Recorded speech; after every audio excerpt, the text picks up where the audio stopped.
G'day, Steve from Steve M Outdoors, and today we've got a short and convoluted history of the most evilest rifle in American history, the AR-15. So in order to tell the story, just in case you don't know what an AR-15 looks like, here you go, AR-15. So anyway, in order to tell the story of the AR-15, we need to go back in time to the 1950s, when the Armalite Company, a division of the Fairchild Corporation, an aircraft manufacturer, was founded in 1954. Now, around that time, the United States Army was looking to replace the M1 Garand. So they put out a call for designs for trial. Now, in response, Eugene Stoner, who was the chief engineer of the Armalite, at Armalite, developed the AR-10 rifle, which was chambered in 7.62 by 51 millimeter NATO. And it offered select fire as well as a very lightweight design. Now, its primary competitor in those trials was the T-44, which eventually became the M14 rifle in 1957, because the powers that be weren't ready for a revolutionary paradigm shift. Now, see, at the time, there was a debate in the military between full power rounds, like the 30-06 that the M1 Garand and fired, and intermediate rounds, which were utilized by the AK-47 with their 7.62 by 39 millimeter round. That and the 223 Remington / 5.56 by 45 millimeter round that the AR-15 and the M16 eventually used. Now, the military was also distrustful of the AR-10's use of a composite aluminum steel barrel, which one of them actually burst during trials at the Springfield Armory, and its forged alloy parts. Wood and steel was still the preferred rifle design of the day. Now, even though that rifle lost in trials, there were enough people in the United States military who were still interested in it. A lot of them realized that a smaller but still potent cartridge in the 223/5.56 featured low recoil and was more fully controllable on automatic fire. So they asked Armalite for some changes, including switching the AR-10 to a 223 Remington cartridge. Now, that rifle actually went on to be the AR-15.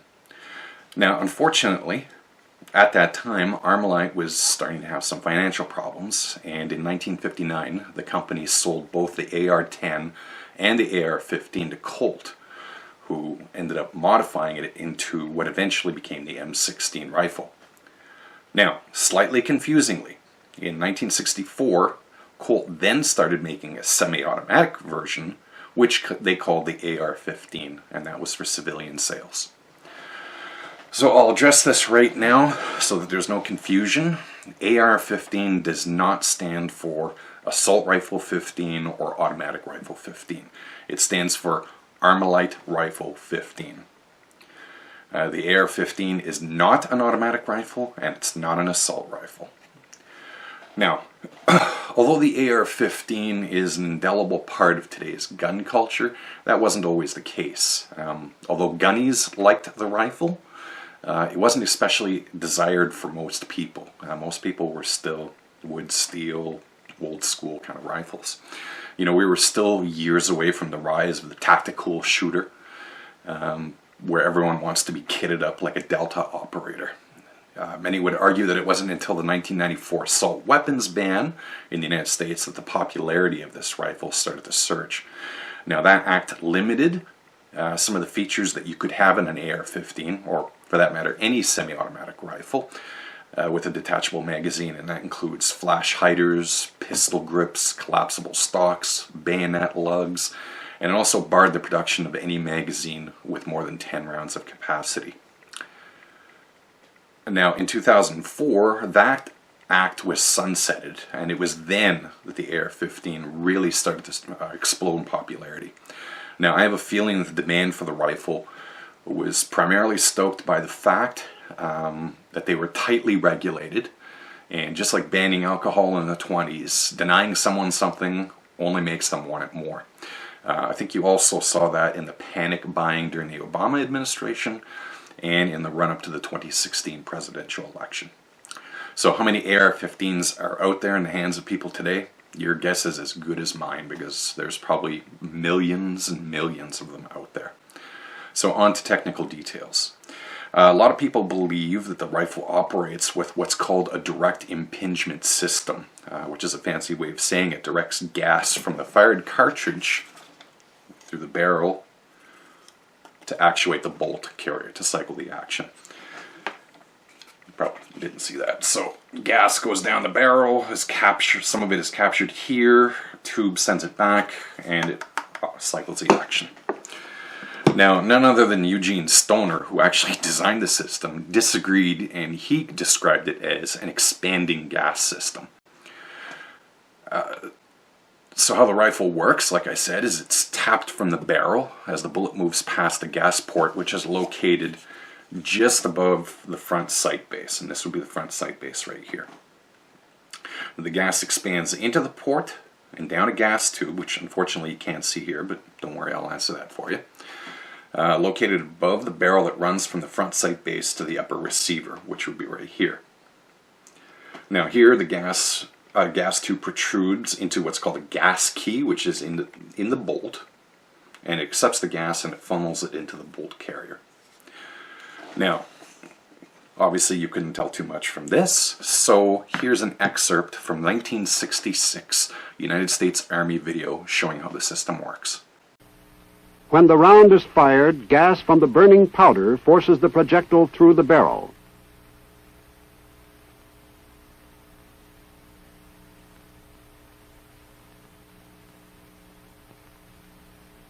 A small portion of gas enters the gas port in the upper part of the barrel under the front sight. The gas port directs gas into the gas tube, which carries it into the cylinder between the bolt carrier and the bolt, and drives the bolt carrier rearward.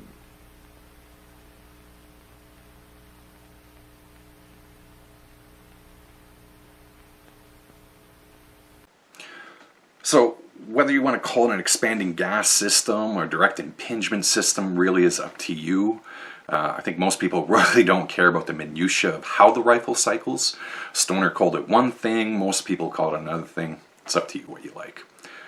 Now, although it's primarily chambered in 5.56 or 2.23, you can find these rifles in a variety of calibers, from .22 long rifle all the way out to 50 BMG. And there are more companies making them than I could possibly enumerate in this video, even if it was an hour long. Now, AR-15s are also called the grown man's Lego because you can customize these things any way you want. On this rifle, I've changed the handguard. That wasn't original. The grip, the stock, and the charging handle itself. This bit right here, which cycles the action manually. Point to any part of this rifle and you could legitimately find an aftermarket part which will magically make your AR-15 function much better. On top of that, you can create or buy any different kind of AR-15. Want a super light rifle? You can do it. Want to mimic the look of a service rifle of some Spec Ops unit? Not a problem. You want a marksman's rifle? Knock yourself out. Honestly, the sky is the limit. Possibly and probably why these rifles are so popular, because they are so modular in the end. So Stoner and his crew set out to design a lightweight rifle with some modularity, and the past 5 decades have seen both the M16, which is now more commonly known as the M4, and the AR-15 pretty much morph into innumerable forms. Now, is this the greatest rifle ever created? That's an argument for Tier 0 Super Black Ops operators who operate operationally to fight over, but in a crisis situation, I'd be pretty comfortable having this rifle with me. And on a sporting level, it's really hard to beat this rifle as well. Whether you're just target shooting or you're into action shooting, spend enough time and money and you can turn this rifle into anything that you really want. So anyway, that's a short and convoluted history of the AR-15. If you enjoyed this, please please feel free to like and share the video and subscribe to the channel. You can also find links to my Facebook and Twitter pages below. As always, happy shooting, safe shooting.